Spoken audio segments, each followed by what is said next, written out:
economic neighbor in West Africa may overtake Nigeria by the year 2024 in terms of oil production per capita. According to the Minister of Finance and the Minister of Petroleum Resources in Ghana, they issued a statement on Valentine's Day, says they're looking to double their oil production to 500,000 barrels per day by the year 2024.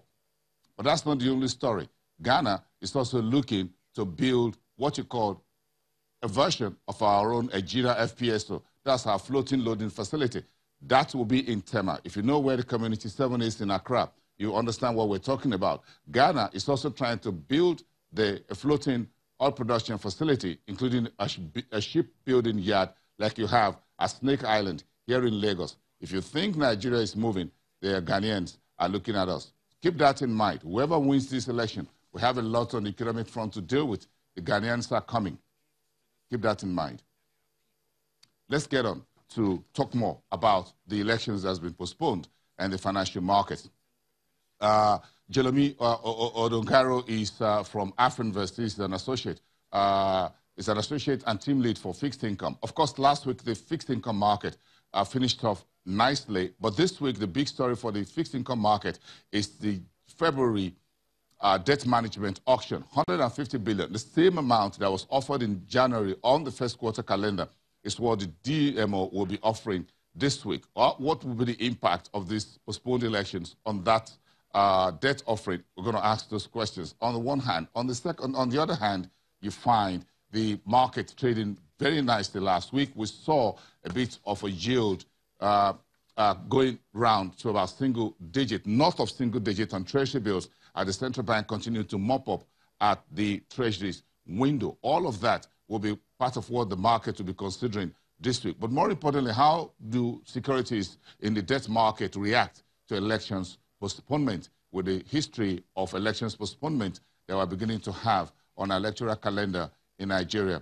This is Jolomi Odongaro for you, who is an associate and team lead for fixed income at Afrinvest. It's also live to us from our studios in downtown at the Nigerian Stock Exchange. Jolomi, thank you very much. Hope you had a great weekend.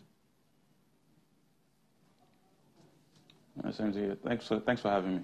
Yeah, it's good to have you on the program. Thanks for coming through from Afrinvest. What's your views, you folks at Afrinvest, what's your views about this elections postponement as far as the marketplace is concerned? I mean, for the market deplores uncertainty, and that's what the postponement has brought into the market. I mean, you're looking at investors that's, over the past few weeks, like you've seen in the equity and a little bit in the fixed income as well, there's been more flows, and consequently you've seen yields decline on treasury bills and on bonds as well.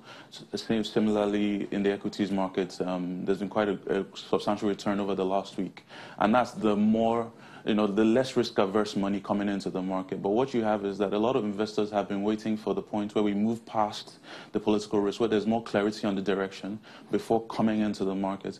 And what you've just introduced is far more uncertainty than a lot of people are comfortable with. And so you might see a pushback from that point of view, where we expected right after the election there may be this big uptick in inflows coming into money markets, coming into fixed income, coming into the equities market. And investors more waiting towards June, when there's a handover to really come into the market.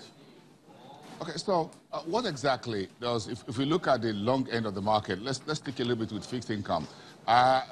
It's been a very big rally, as it were, in terms of the liquidity in the market, the way the financial regulator, the central bank, and the DMO has been mopping into the market over the last few weeks before last Saturday. Do you think that holding steady in terms of liquidity management will, that kind of appetite will remain zero tolerance for liquidity overhang by the central bank, knowing that it's not over yet? Yeah.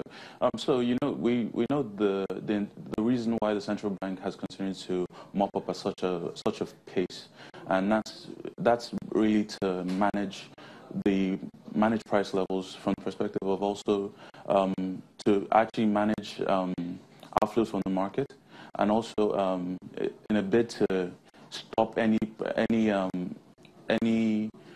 any position taking on FX that might turn out negatively in the market.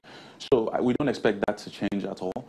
I mean, the CBN has been very, very clear about the objective of maintaining price levels, and that's not going to change anytime soon. That's not going to change anytime. We wouldn't expect that. Okay, so in terms of the elections, when elections are around, we see yield behave differently depending on investors' mood. What's your reading of the mood of investors as far as the yield curve is concerned in this particular election period, 2019? Okay, so in the period up till, in the period from Q4 last year up until about the end of January, what we saw is that yield spiked significantly. We're talking the average yield on Treasury bills of around 15% on the 1 year, 15% on the 1 year, coming down to about 13% on the lower tenor instruments. Then on the bonds, you saw an average of about 15.5% across the curve. Now, basically, this is the way yields normally behave during an election period, because again, the political risk is high. So the political risk is high. You have sell downs on one end, and you have management of the yields on the other end to manage outflows, FPI capital flow reversals. So that again presented this year. Although we didn't see a yield spike to the high of the last election, where we saw yields as high as 17%, the average here would have been about 15% across the curve, from the short to the long end. So what we've seen in recent weeks is that yields have started to come down. So like Temple gave figures earlier, we've seen yields around the 14.5 to 14.7 levels from Treasury bills to bonds, and that demand has only just been resurgent in the past few weeks as some foreign investment has come into the market, and investors were sort of front running the end of the elections, where you're expecting yields to decline significantly. And we all know the impact of yield decline on your portfolio. That's a good capital appreciation on your portfolio. So what we've seen in the period is just that move on investors front running the end of the political risks to take positions. And so the yields behavior has been very, very similar to previous election years.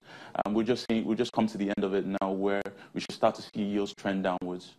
Okay, so do you think this elections postponement will unnerve the debt market, investors and traders? Again, you're looking at a DM of 150 billion Naira February auction this week.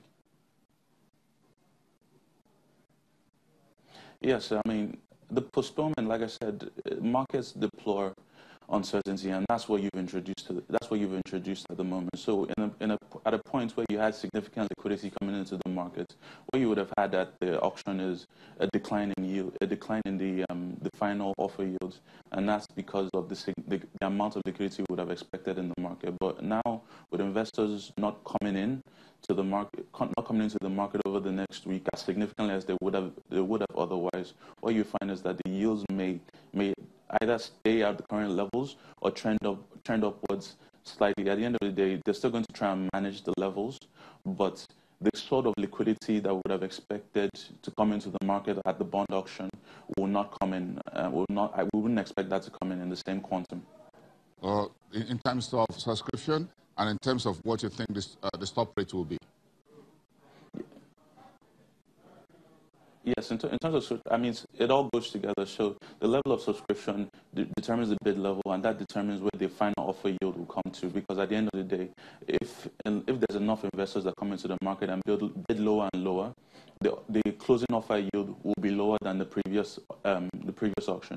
But in a case where investors are not coming in at a significant level, you might have the number of investors that are coming in and bid at a yield that is over market because they see that the liquidity is just not there. And what you would have in that case is that yields would spike. So everything is interconnected.